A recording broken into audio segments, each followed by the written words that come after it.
امریکہ میں MBA کی degree حاصل کرنے کے لیے اوسطاً $60,000 کا خرچہ آتا ہے، جبکہ پاکستان میں بھی تقریباً MBA کے لیے 3 سے 4 لاکھ روپے خرچ ہو جاتے ہیں۔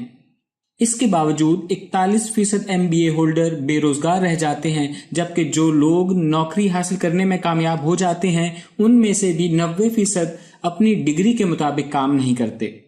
ایلن مسک کا کہنا ہے کہ MBA ڈگری ہولڈر کو نوکری نہیں دینی چاہیے۔ ایلن مسک اسپیس ایکس کمپنی کے مالک ہیں، جس کے بارے میں آپ یقیناً جانتے ہوں گے۔ انہوں نے ایک انٹرویو کے دوران کہا کہ جتنا ممکن ہو سکے MBAs کو نوکری نہ دی جائے۔ MBAs پروگرام نہیں سکھاتے کہ کمپنی کس طرح بنائی جاتی ہے۔ اسی حوالے سے فیس بک کی چیف آپریٹنگ آفیسر شیرل سینڈبرگ کا کہنا ہے کہ فیس بک کے لیے MBAs ضروری نہیں۔ مجھے نہیں لگتا کہ یہ لوگ ٹیک انڈسٹری کے لیے اہمیت رکھتے ہیں۔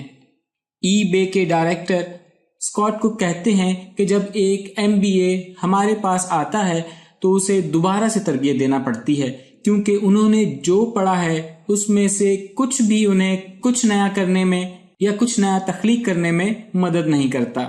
جب فیس بک اور eBay جیسی بڑی کمپنیز MBAs کو نوکری پر رکھنے سے گریزاں ہیں تو ممکن ہے مستقبل میں MBAs کی کوئی وقت نہ رہے اور انہیں بیکار تصور کر لیا جائے۔ کچھ لوگ تو یہ بھی کہتے ہیں کہ MBA میں وقت ضائع کرنے سے بہتر ہے کہ اپنے اس قیمتی وقت کو انٹرنشپ میں صرف کریں اور اس پیسے کو کسی اچھے بزنس آئیڈیا میں لگائیں۔ ان سب کامیاب لوگوں کے خیالات اپنی جگہ، لیکن آخر میں اس کا انحصار آپ پر ہے کہ آپ اپنے لیے کون سی راہ کا انتخاب کرتے ہیں۔ کیا آپ کو لگتا ہے کہ MBA میں وقت اور پیسہ لگانا سمجھداری ہے اور یہ ایک کامیاب مستقبل کی ضمانت ہے؟ اپنی رائے سے ضرور آگاہ کیجیے گا۔ ویڈیو پسند آئے تو اپنے دوستوں کے ساتھ شیئر کریں اور میرا چینل سبسکرائب کرنا مت بھولیے گا۔ ملتے ہیں کسی نئی ویڈیو میں، تب تک کے لیے اللہ حافظ۔